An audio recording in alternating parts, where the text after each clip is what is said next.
একটি পরিবারে আহাজারি চলছে। এই আহাজারি সেন্ট মার্টিনের মাঝের পাড়া এলাকায় সেন্ট মার্টিন বিএন ইসলামিক স্কুলের পাশেই এই বাড়িটি। এই বাড়িতে একটি ঘটনা ঘটেছে। এই বাড়ির একজন সন্তান মুজিবুর রহমান তার নাম, কালকে 2:30টার দিকে তিনি স্ট্রোক করেছিলেন এবং স্ট্রোক করার পর তাকে সেন্ট মার্টিন হাসপাতালে ভর্তি করা হয়েছিল। সেখান থেকে উন্নত চিকিৎসার জন্য প্রাথমিক চিকিৎসা দিয়ে কক্সবাজারে তাকে রেফার করা হয়েছে। আমরা প্রথমে একটু তাকে দেখিয়ে আসতে চাই। এখানে তার মা এবং ভাইকে দেখতে পাচ্ছি। আমরা তাকে একটু দেখাতে চাই।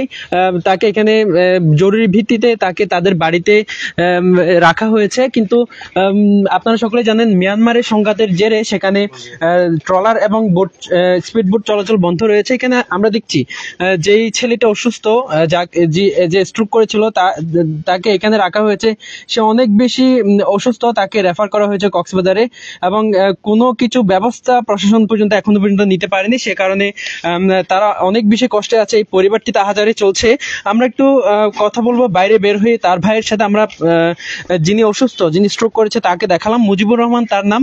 একটু বলবেন ঘটনা কি হয়েছে আপনার ভাইয়ের, আপনারা কেন আহাজারি করছেন? আসসালামু আলাইকুম। আমার নাম মুতালেব। আমি আমার ভাইয়ের চিকিৎসার জন্য আমি অনুরোধ করতেছি। সেটা হলো যে আমাদের ছোট ভাইটা স্ট্রোক করছিল রাতের 2:30টার দিকে। 2:30টার দিকে স্ট্রোক করার পরে আমরা হাসপাতালে নিয়ে গিয়েছিলাম।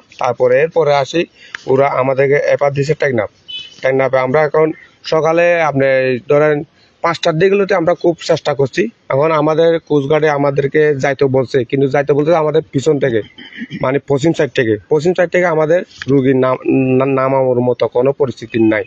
তাহলে আমি চেয়ারম্যানকেও জানাইছি। চেয়ারম্যান এ পর্যন্ত আমাকে ফোন দিব বলছে সকাল থেকে। এখন দিনের 4টা বাজতেছে, 4টার পরে পর্যন্ত এখন একটা ফোন দেয় না আমাকে। বলতে আমি এই ইউনুস স্যারের সাথে যোগাযোগ করার পরে আমাকে ফোন দিব বলতে এই পর্যন্ত, কিন্তু আমাকে কেউ ফোন দেয় নাই। তারপরে আমাকেও যাইতেও দেয় নাই। তাইলে আমাদের একটা দুঃখের বিষয়, আমরা যদি কষ্টবিষ্ট করে সাপোর্ট দ্বীপ পর্যন্ত যাইতে পারি, তাহলে সাপোর্ট দ্বীপের ব্রিজ থেকে অথবা সাপোর্ট দ্বীপের ঘাট থেকে আমরা নামতে কেন পারবো না? কিন্তু আমাদের এখানে অহরহর ঘটনা হচ্ছে, সমস্যা হচ্ছে, কিন্তু একটা সমাধানের দিকে যাচ্ছে না কেউ। আমাদের দুঃখের বিষয় এটা। কিন্তু এই পর্যন্ত আমার ছোট ভাইয়ের জন্য আমি কিচ্ছু করতে পারি নাই। কারণ আমাদের রাতে 2টার দিকে ঘটনাটা হয়েছে, এই পর্যন্ত দিনের 8টা বাজি যাচ্ছে, তারপরে আমি কোনো সহযোগিতা পাই নাই কাগর। আমি চাই আমার ভাইটা যেন সুস্থ চিকিৎসাটা পাই। আমি এটা আপনাদের কাছে চাই। আমাদের প্রশাসন আছে, আমাদের চেয়ারম্যান আছে, আমি সবার কাছে অনুরোধ আমার ছোট ভাইটা নেওয়ার একটা ব্যবস্থা করে দেন। কারণ আমরা তেমন টাকা পয়সার আমাদের খুব সমস্যায়, আমাদের যা টাকা পয়সা আছে মোটামুটি, আমাদের ছোট ভাইটা হাই স্কুলে চাকরি করে, আমরা নিজেও দেখতেছেন, আমার মাও আছে। তাহলে ওনার কিছু টাকা পয়সা আছে টেকনাফে। এখন টেন্ডার না গেলে আমাদের এখানে চিকিৎসা ওষুধ চালাবার মতো টাকা পয়সা নাই আমার খুব একটা সমস্যা। আমার ছোট ভাই আছে বাসার মধ্যে, আর আমার আম্মু আছে, আমি আছে, আর কেউ নেই। তাহলে আমি সবার কাছে অনুরোধ, আমার একটা অনুরোধ।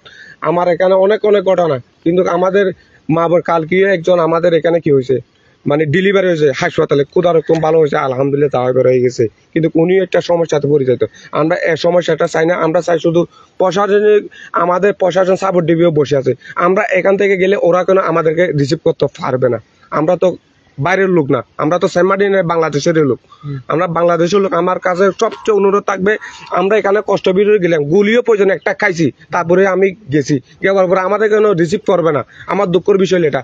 আমি ইউনুস স্যারের কাছে ফোন দিয়েছিলাম, ইউনুস স্যার নিজে বাজে বলতেছে ওইখানে সাপোর্ট দিবে বিরানো সম্ভব না। তাহলে আমরা মারা যাওয়া ছাড়া কোনো উপায় নেই। এখন আমাদের একটা বিকল্প রাস্তা আছে, সেটা হলে হাসপাতালে গেলে ডাক্তারকে বলে দিতে হবে আমার একটা বিষয় ইঞ্জেকশন মারা ফেলে, কোনো উপায় নাই। এটুকুক আমার কথা। জি, আপনার নাম পুরো নাম? মুতালেব। আমার নাম মুতালেব। আমার ছোট ভাই যিনি অসুস্থ, ওনার নাম মুজিবুর রহমান, আমাদের হাই স্কুলে চাকরি। জি, আপনি তো ওনার মা, আপনি একটু বলবেন তো আপনি কি বলতে চান?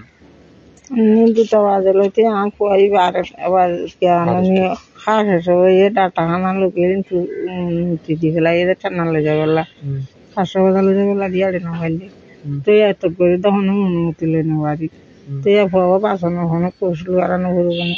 একটু বড় করে বাবা বাঁচি বেলা বলে অনুমতি ভালো বেলা বলে কোনো ব্যবসা করি না বাড়ি যাইতে বাসা তো সার জানা বাবা তো বাসা বেলা তো শুরু হলো না মসজিদ আমার আজ হে পর্যন্ত আজ আর কিছু করি না ভাই। আচ্ছা, ওনার নাম কি? এলাম খাতুন। আচ্ছা, তো এখন আপনারা ইউনোকে ফোন দিয়েছেন, চেয়ারম্যানকে ফোন দিয়েছেন, কোনো ব্যবস্থা কোনো পর্যন্ত নেওয়া হয়নি। তো সর্বশেষ কি বলতে চান প্রশাসনের কাছে? সর্বশেষ আমি বলতে চাই, আমরা যদি এখান থেকে সাবরডি পর্যন্ত যাইতে পারলে আমাদেরকে উঠতে কেন দেবে না, আমার দুঃখের বিষয়টা যেটা আমরা যখন এখান থেকে কষ্ট বিষয় গেলাম সাবরডিপে যাওয়ার পরে আমাদেরকে উঠতে দিলে আমরা চাই এটা, আমরা উঠতে পারলে ওইখান থেকে আমাদের মোটামুটি এটা কি হবে, কারণ আমাদের প্যারাই লেন্সের কি টেকনাফে, আমরা আবার কক্সবাজার গেলে আমরা আবার এখানে উল্টে আসবো, তাহলে আমাদের সবাই একটা মানে খুব একটা খারাপ অবস্থা। আর এখান থেকে বাইরে একটু বাতাস পড়লে ওইখানে বুটবার ঠলানোর বিরানোর মতো কোনো জায়গায়ও নেই, আর একটা ছোটো স্ট্রিট বুট ওইখানে অনেক বড় বড় ঢেউ। তাহলে আমরা আমাদের দুঃখের বিষয় হলে আমরা সাবরডিপে গেলে আমরা এখানে উঠতে পারবো না, আমার দুঃখের বিষয় হলে এটা, কিন্তু প্রশাসন কোনোভাবে আমাদেরকে কি উত্তর দেবে না। এক কথা এখন আপনি আপনার ভাইকে বাঁচানোর জন্য প্রশাসনের সহযোগিতা অবশ্যই আমি চাই, আমাদের সেন্ট মার্টিনে প্রশাসন আছে, টেকনাফিও আছে, সবার কাছে অনুরোধ আমরা আমার ছোট ভাইটা বাঁচানোর জন্য কোনো একটা করে নেন ব্যবস্থা। হ্যাঁ, ব্যবস্থাটা। অসংখ্য ধন্যবাদ। কথা বলছিলাম যিনি মুজিবুর রহমান, যিনি স্ট্রোক করেছিলেন কালকে 2টার দিকে তার ভাইয়ের সাথে, এবং তিনি যেমনটি জানিয়েছেন তার ভাইকে বাঁচানোর জন্য প্রশাসনের পক্ষ থেকে যে ধরনের সহযোগিতা দরকার সেই ধরনের সহযোগিতা করা হোক। মুজিবুর রহমান তিনি সেন্ট মার্টিন বিএন ইসলামিক উচ্চ বিদ্যালয় যেটি আছে সেটির নৈশ প্রহরী হিসেবে কাজ করেন। সেখানে কাজ করতে গিয়ে তিনি স্ট্রোক করেন, তারপরে তাকে সেন্ট মার্টিন হাসপাতালে ভর্তি করা হয়েছিল। সেখান থেকে উন্নত চিকিৎসার জন্য প্রাথমিক চিকিৎসা দিয়ে কক্সবাজারে রেফার করা হয়, এবং এখনো পর্যন্ত তাকে এখানে শুয়ে রাখা হয়েছে। খুব জরুরি ভিত্তিতে তাকে হাসপাতালে ভর্তি করানো দরকার। যদি হাসপাতালে ভর্তি করানো না যায় তাহলে তার অনেক বেশি ক্ষতি হয়ে যেতে পারে, এমনটি আসলে তারা বলছেন। নিশ্চয়ই প্রশাসন তাদের অনুরোধগুলো শুনবেন এবং তাদের জন্য তড়িৎ কোনো ব্যবস্থা নেবেন, এটি আমরা প্রত্যাশা করি। এতক্ষণ আমাদের সাথে থাকার জন্য অসংখ্য ধন্যবাদ সবাইকে।